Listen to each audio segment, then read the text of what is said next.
नमस्कार। जय हिंद। जय भारत। जय श्री राम।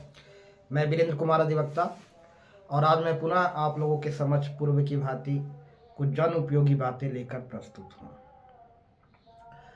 अक्सर लोग बड़े बड़े अपने जीवन में उम्मीदें पाल रखे हैं और ऊंची महत्वाकांक्षा लेकर जीते हैं।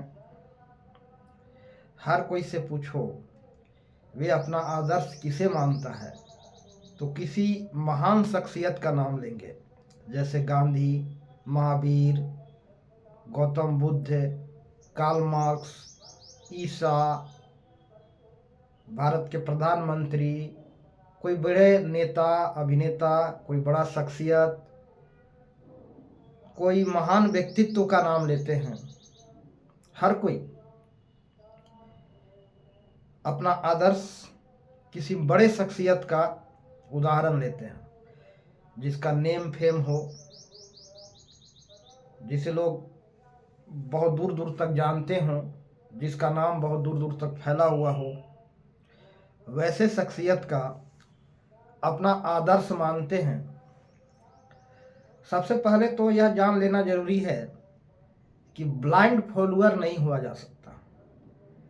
फॉलोअर होना अलग बात है और ब्लाइंड फॉलोअर अलग बात है। हम किसी व्यक्ति के जीवन से प्रेरणा ले सकते हैं, लेकिन हूबहू उसके जैसा नहीं हो सकते, नंबर 1। दूसरी बात कि बड़े से बड़े शख्सियत का लोग अक्सर देखते हैं कि अपना आदर्श मानते हैं। किसी बच्चा से पूछो, जो अभी बच्चे स्कूल जा रहे होते हैं, माँ बाप उनको सिखाते हैं कि आपको पढ़ करके अब बड़े होकर के क्या बनना है, तो इंजीनियर बनना है। उसका जवाब होता है माता पिता पेरेंट्स सिखाते हैं डॉक्टर बनना है, आईएएस बनना है, आईपीएस बनना है, मंत्री बनना है, विधायक बनना है, एमपी बनना है, साइंटिस्ट बनना है। ऊंची ऊंची पद चाहिए, अधिकतम आय होना चाहिए, रॉयल्टी लाइफ होना चाहिए। हर कोई अपने संतानों में यही आदर्श भरता है। ऊंचा ख्वाब, ऊंची महत्वाकांक्षा, ऊंचा लक्ष्य, बड़ी लक्ष्य, और फिर एक समुचित शिक्षा, एक संस्कार लोगों को नहीं मिल पाता है। शेयरिंग, केयरिंग, दूसरों को परवाह करना, आपस में मिलजुल कर रहना, बातचीत करके जीना, एक समुचित संस्कार जो होना चाहिए, ईमानदारी का, इंसानियत का, नैतिकता का, आज लोगों के जहन में, मन में, पेरेंट्स को अक्सर देखा जाता है कि वे एक समुचित शिक्षा, संस्कार, इंसानियत, मानवता, धर्म, न्याय, प्रियता, शेयरिंग, केयरिंग। शेयरिंग कहने का मतलब है आपस में सब कोई चीज़ बांटना, दुख दर्द, परेशानी, समस्या, खुशी। शेयरिंग, केयरिंग का मतलब परवाह करना।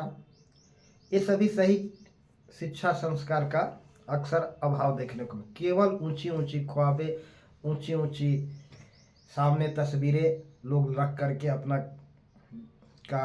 कार्य जो है करते हैं, क्योंकि बचपन में ही ये जो है एक महान शख्सियत का आदर्श लोग मानते हैं। किसी से पूछो कि आप बच्चों से कि आप क्या बनना चाहते हो, तो डॉक्टर बनना चाहता हूँ, इंजीनियर बनना चाहता हूँ, नायक बनना चाहता हूँ, महानायक बनना चाहता हूँ, ये वगैरह वगैरह वगैरह वगैरह। आज तक किसी ने यह नहीं कहा, न कहते हुए सुना गया, और न कोई कह सकता है, और न कोई पेरेंट्स अपने संतानों में यह संस्कार दे सकते हैं, देते हैं कि हमें एक लेबर बनना है, हमें एक मजदूर बनना है। किसी ने नहीं कहा, किसी को न शिक्षा देते हुए सुना गया, न किसी आप इंसान से पूछो, कोई यह नहीं कह सकता कि हमें एक लेबर बनना है, हमें एक मजदूर बनना है। कोई नहीं बोलता। भाई, मजदूरों में क्या कमी है? हम लेबर को हे दृष्टि से क्यों देखते हैं? निकृष्ट कोटि में क्यों रखते हैं?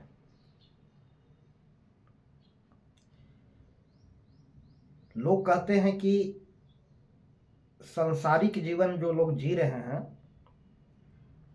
वे सही मायने में जो गृहस्थ हैं वह संसार में जी रहे हैं, और जो सन्यासी हैं भगोड़े होते हैं, सामाजिक अपनी व्यक्तिगत जवाबदेही को नहीं निभा पाते, सामाजिक जवाबदेहियों को पालन नहीं कर पाते और फिर समाज छोड़ करके, घर द्वार छोड़ करके कहीं चले जाते हैं। संसार का मतलब क्या है?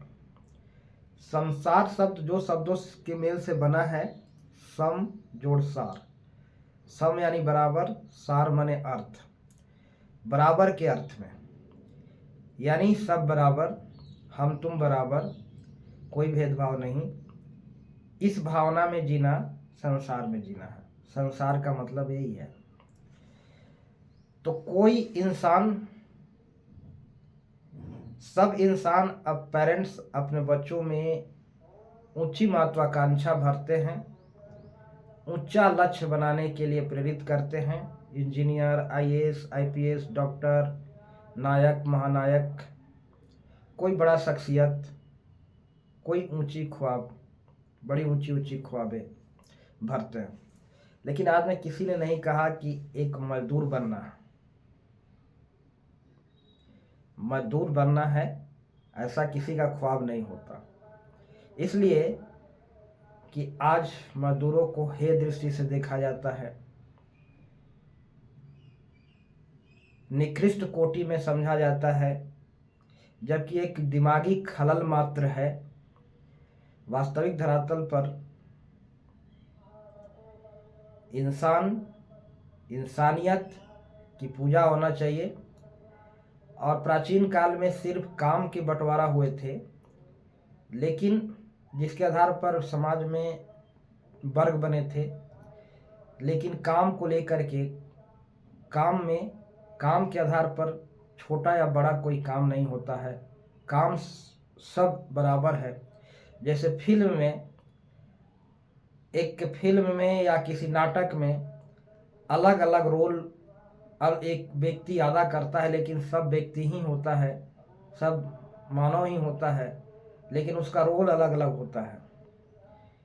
लेकिन नाटक में केवल रोल ही अलग होता है, पर्दे के पीछे सभी एक समान होते हैं। वास्तविक धरातल पर सभी समान हैं, केवल नाटक में रोल ही अलग है। कोई राजा का रोल है तो कोई रंक का रोल है, तो कोई सिपाही का रोल करता है, तो कोई दरबारी का रोल करता है, तो कोई प्यून का रोल करता है। लेकिन पर्दे के पीछे और वास्तविक धरातल पर सब इंसान ही होते हैं, एक जैसे। तो सबसे पहले इंसानियत जीवन में भरना चाहिए, मानवता को महत्व देना चाहिए। और मैं तो कहूँगा कि अपना आदर्श किसी मजदूर को बनाए और जीवन में एक मजदूर बनने का लक्ष्य बनाए।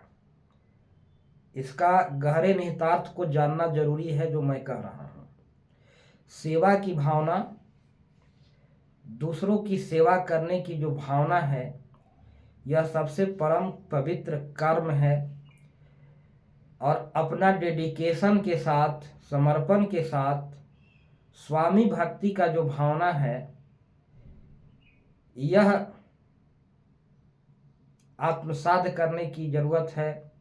डेडिकेशन के साथ सेवा की भावना, यह सबसे परम पवित्र और परम धर्म है।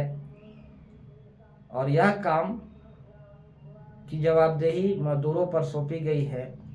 तो एक दृष्टि से हम चाहे जिस ओहदे पर हों, जिस मुकाम पर हों, जिस पद पर हों, लेकिन अपने को एक मजदूर की भावना रखते हुए जीना चाहिए। अर्थात सेवा की भावना, दूसरे को सेवा करने की भावना और स्वामी भक्ति की भावना।